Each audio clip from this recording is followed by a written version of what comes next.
This session is going to consist of replacing the gyro control board, wiring it in and testing out the gyro, and putting the back wheel on and testing out the gyro. So we have the back end of the bike here. We have things in the back.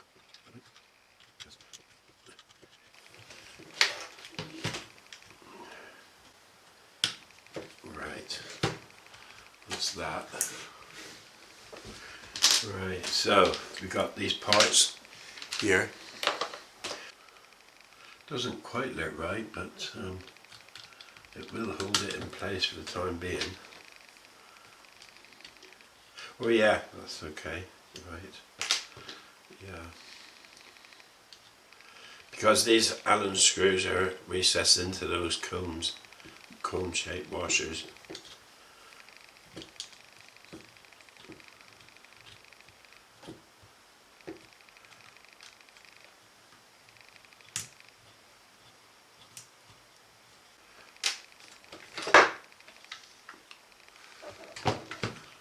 Do the opposite side.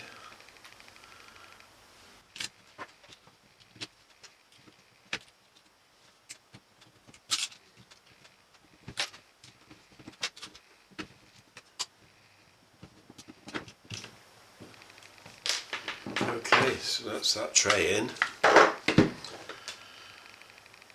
PCB, the long one, the long wires are for the input power in, which will come down here to the XT60 connector, and the short leads go down to the wheel. I got a feeling I'm going to have to take this off again. I'm going to have to feed the wires through. The wires go, the output wires through the side slot, the input wires through the front slot, but it all goes in and out a small hole there, which I can't get around that tight 90-degree bend with the piece in place. So what I'm going to do is assemble this with this PCB, lid, everything else, and then fit it to the bike. Okay, the method I'm going to use to assemble the gyro control board is build the board back into its holder and then bolt it into the bike frame. The reason being is because these leads has got to go through quite like a 90-degree bend, which this slot here will help me feed them through. That's the output leads and the input leads. So no, it's not. Let's get this right.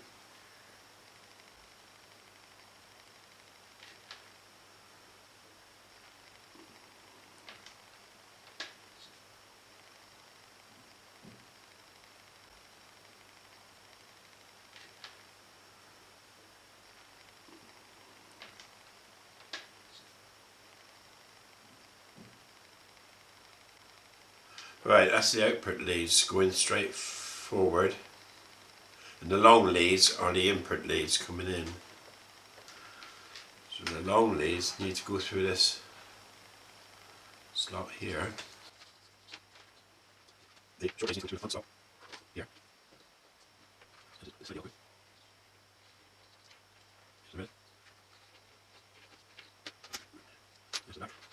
Okay, right.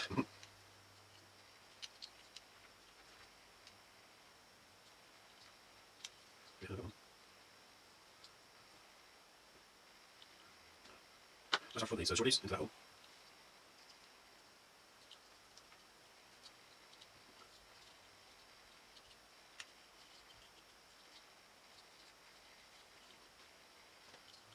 Okay.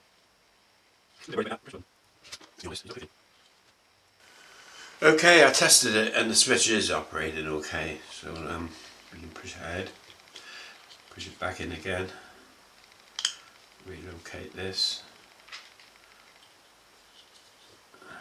like so. Now, the awkward bit really is I've got to feed these through as well, through this back hole. So 1, Well, that was easy enough. It was painless. And the second one, which will be right.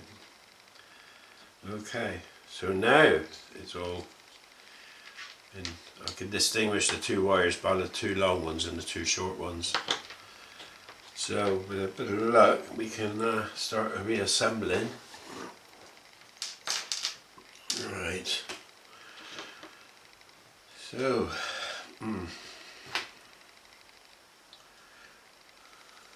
okay, so zoom in. 1, 2.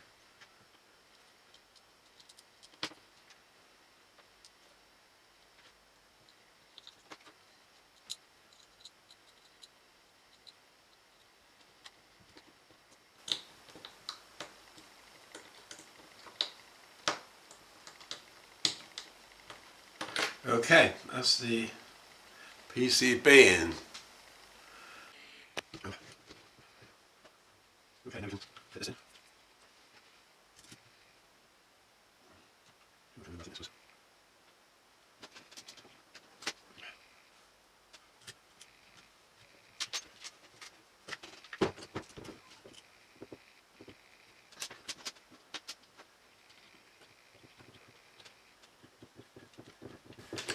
I'll just lightly tighten the screws up.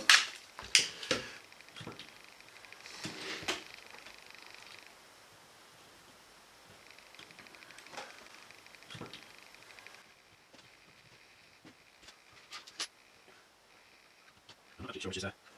I'll put that in.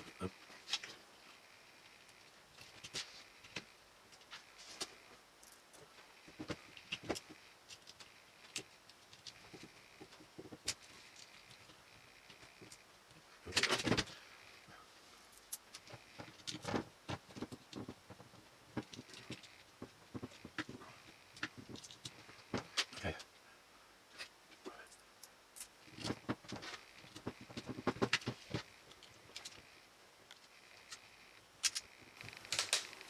I'm trying to angle it to show the camera me tightening it going in. Alright, one more this side.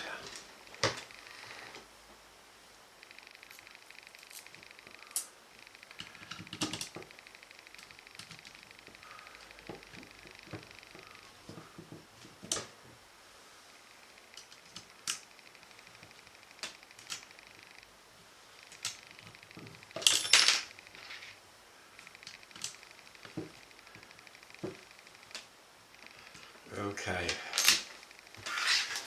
so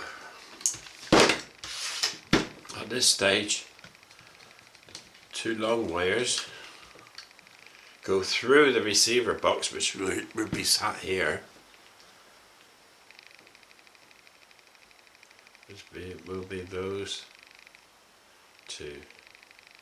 Those go straight forward. These output. The short output leads, what we're interested, we'll actually go that. I'll twist them. I think I'll twist these, which would be the easiest, most natural way to twist. Right, they're going to go down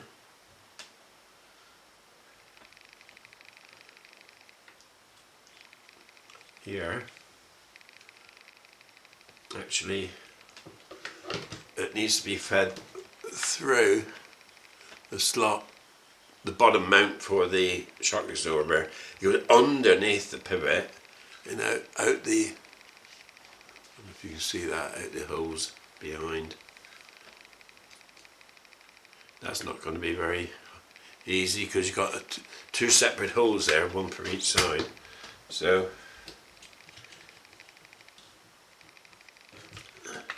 somehow or other I've got to fish these through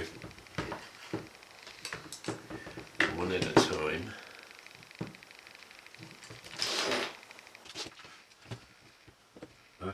Nothing positive. What's on your side? Let's just see if it's possible to. Yes, it's easier. I think so. Was that adjusted? That's all or not? I don't think so. So there. actually, that little screw there is the holding the separator in place, so I think if I take that screw out I can feed them through quite easily. I don't know if you can actually see that there, little screw there, separator, holding the separator plate. So let's see if that will come out.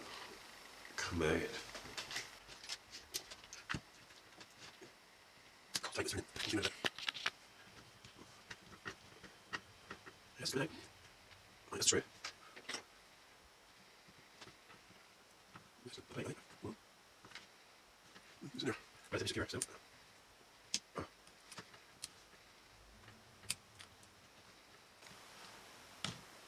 There he is. I don't know if you can see that.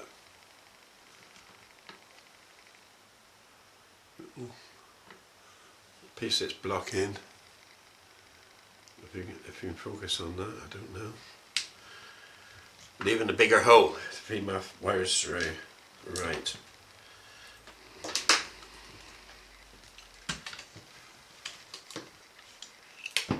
So now, hopefully, these wires will simply go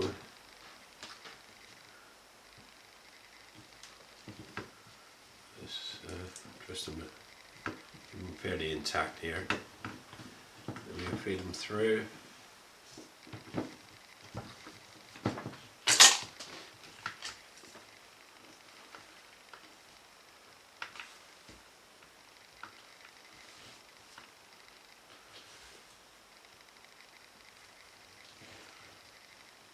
There they are. There's the two.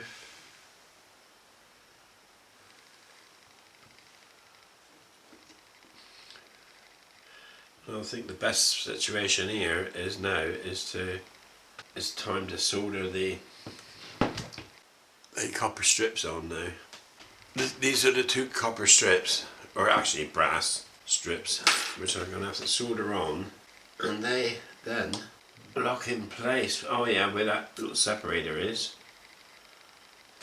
So that separator isn't for separating the leads. That separator is actually a locator for these little tongues sticking out at the end here of these. So I can equal those, solder them on, arrange left and right after they're soldered on, it doesn't matter, and then put the separator back. I call it locator now, and that little separator is a locator to hold these in place at the front end. Locate them at the front end, and like so. I don't know if you can see that. Like so.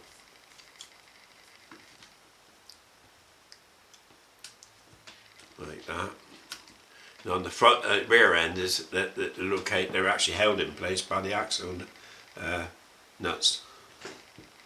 Okay, right. So I'm going to disappear and just solder those two connections up.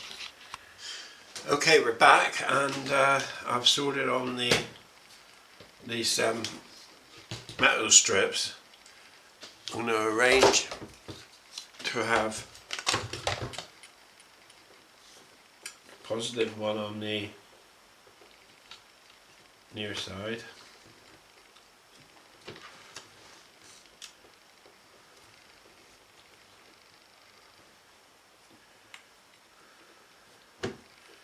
and the negative one on the other side, like so. And then you can see that separator is required. You see that separator is required now for keeping the two supplies apart.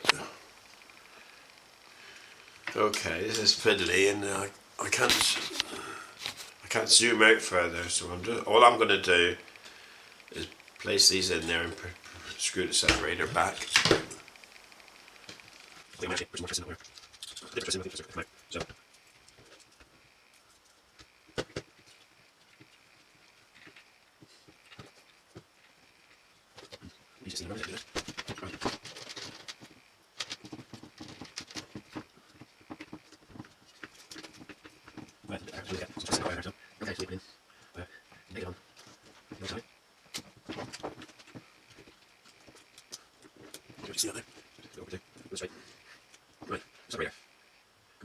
Well, after a struggle and losing this little spacer 3 times, I finally got it into position, as you can see there. Finally push it in, retain it with the screw.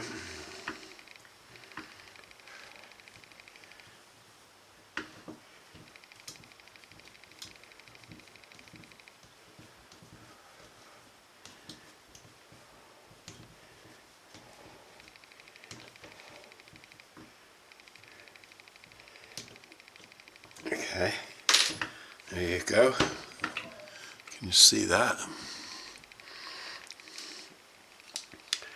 Okay, now we're all set now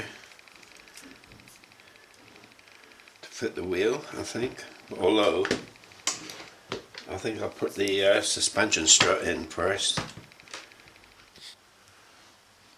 Okay, so the suspension's in. The leads, output leads is going down the front side of the suspension unit, as you can see there, into the swinging arm.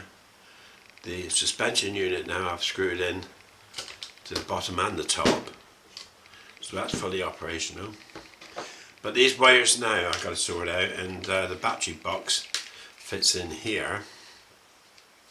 Sorry, the receiver box fits in here now.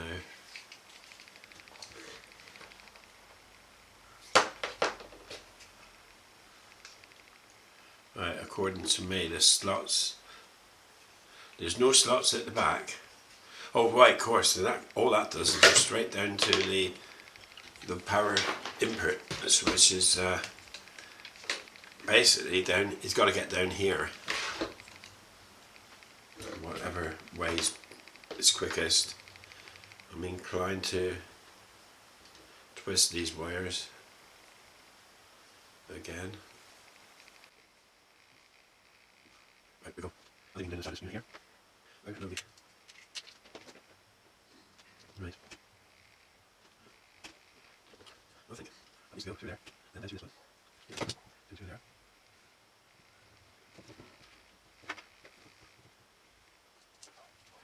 There.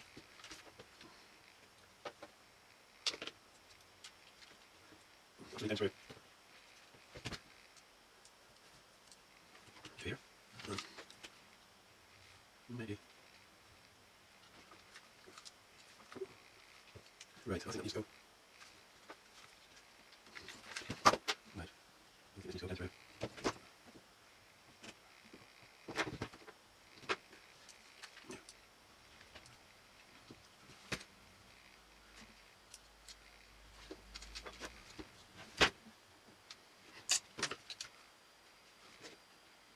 Right, things again.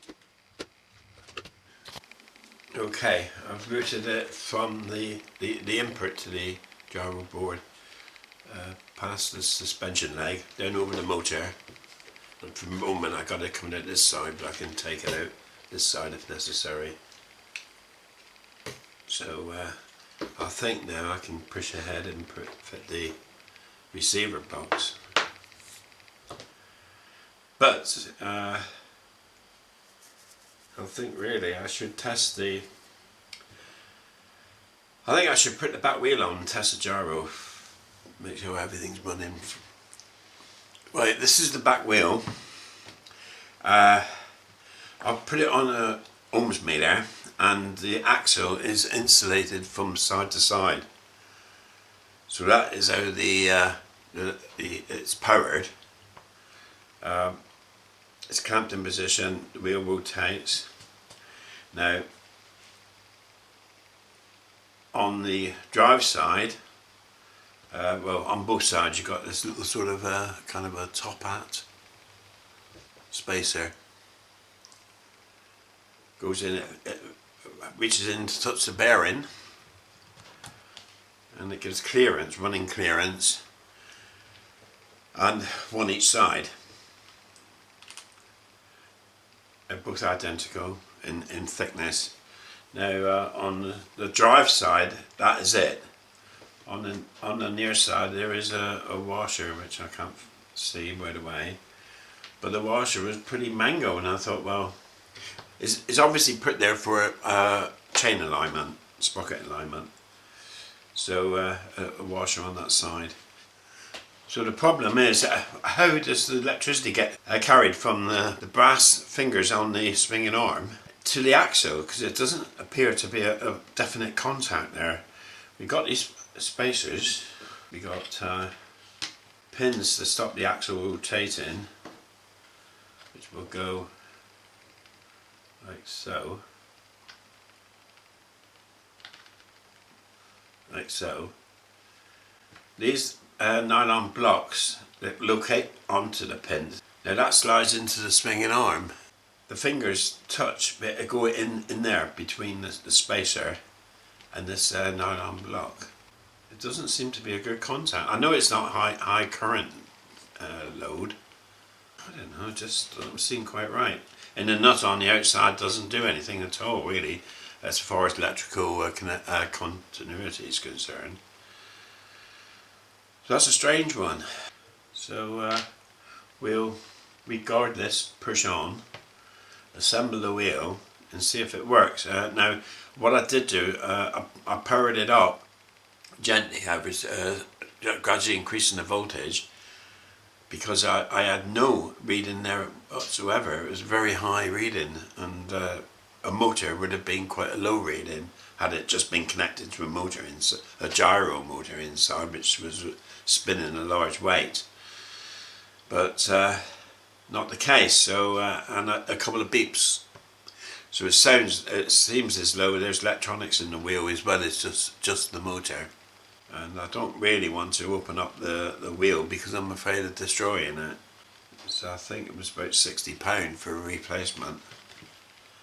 So hopefully it's okay, because it's powered on the output of the gyro controller, which was open circuit. One of the MOSFETs was open circuit. Microcontroller had died as well, so hopefully what's inside the wheel is serviceable. So we'll put that together next and let's hope it kind of works. Okay, right. Okay, so let's put this together. This is the washer on this side. A real pretty nasty condition one. But I'll replace it because that's what was fitted. These axles behave like one solid shaft. They don't turn independently. They're locked together, but they're insulated or isolated from each other. There's one thing I just want to double check before putting this one on, is that our polarity is right on the swinging arm.